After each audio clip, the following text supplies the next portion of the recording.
Well, it's called a food desert, an area, whether rural or urban, where fresh food is simply unavailable. And while inconvenient for some, for others, food deserts can contribute to everything from a neighborhood's decline to malnutrition and obesity. Today, we re-examine an issue we first discovered in 2009, but still remains a problem today.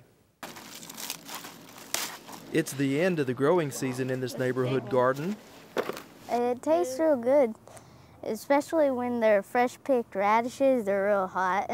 Russell and his brother Reuben have spent much of their summer picking vegetables they planted themselves.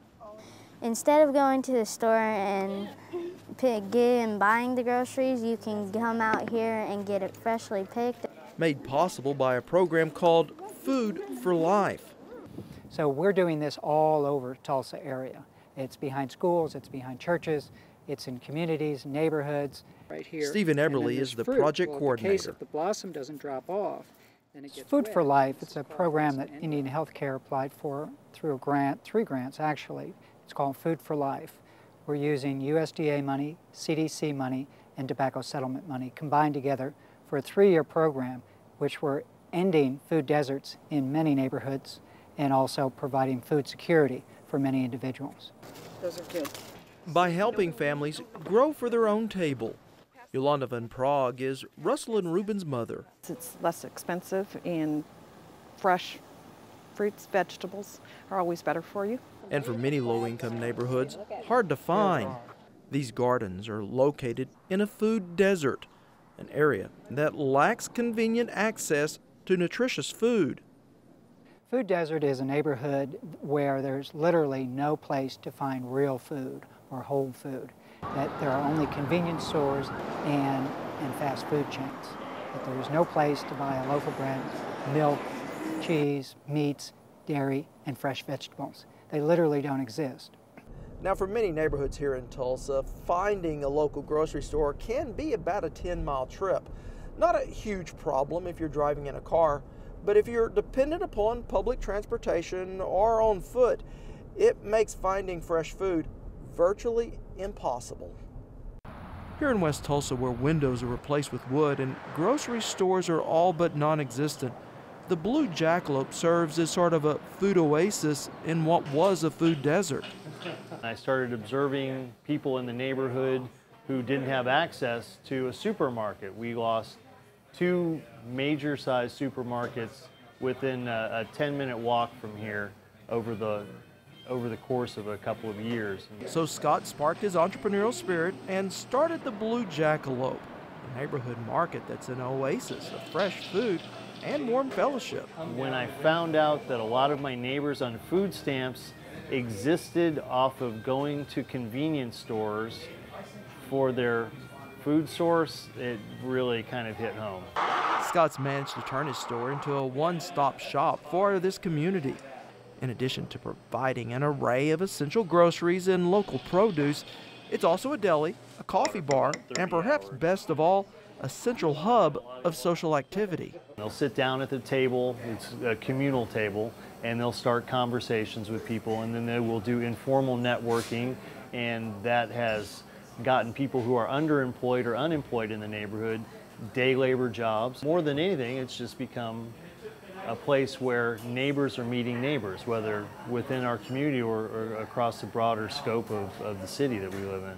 And food deserts are not just confined to the inner city. Of Oklahoma's 77 counties, almost half are considered food deserts. All of these here in rural Oklahoma. And of these counties, 9 are considered severe food deserts, which means it takes about a 10-mile trip to get to the local grocery store. And many of our rural residents are elderly and also lower income, and we have higher poverty in rural populations. Doug Walton is an advocate for the local food movement and says despite the farms that dot our countryside, in many ways it's our rural areas that have been hit the hardest. And transportation becomes a huge issue in rural counties as the distance from the store increases. And so the options that are left are often convenience stores or very small grocer type stores that lack selection and also tend to have higher prices. And while long stretches of road are often to blame in rural areas, it's the simple lack of transportation that limits others in Oklahoma City. Within the shadow of the state capitol, Kevin Johnson walks blocks past closed food stores to just pick up a bag of groceries. Well, yeah, they really kind of spread out around here. There ain't too many around here, so not really easy. You have to kind of just go a little ways or whatever. And when on foot, that's not so easy. At the intersection of MLK and 23rd, you can hear the vibrance of the neighborhood. Hometown Market is one of the last grocery stores in this area. Inside, the aisles are bright and the food is fresh, something store manager Chris Carter says has helped them succeed where others have not. We struggle hard and try hard to provide everything we can for a consumer that's looking for whatever product they may be looking for. Yes, I think we have a great produce department. I think we have the freshest produce that any money can buy. So, and we work hard to do that, very hard. Carter says while he's proud of the fresh produce his store offers, he understands why some smaller retailers have abandoned the healthier fare. Ultimately, it's a customer's choice. You could provide them nothing but healthy foods, and that still doesn't mean they're going to buy it. We're killing ourselves in Oklahoma on the dollar menu. That's where we're eating. Rich or poor, food stamps or not, we're eating processed food only, and it's killing us. We see children with type 2 diabetes that shouldn't have it at all, but they're obese. They're eating nothing but processed food full of sugars and salts, and that's the dilemma.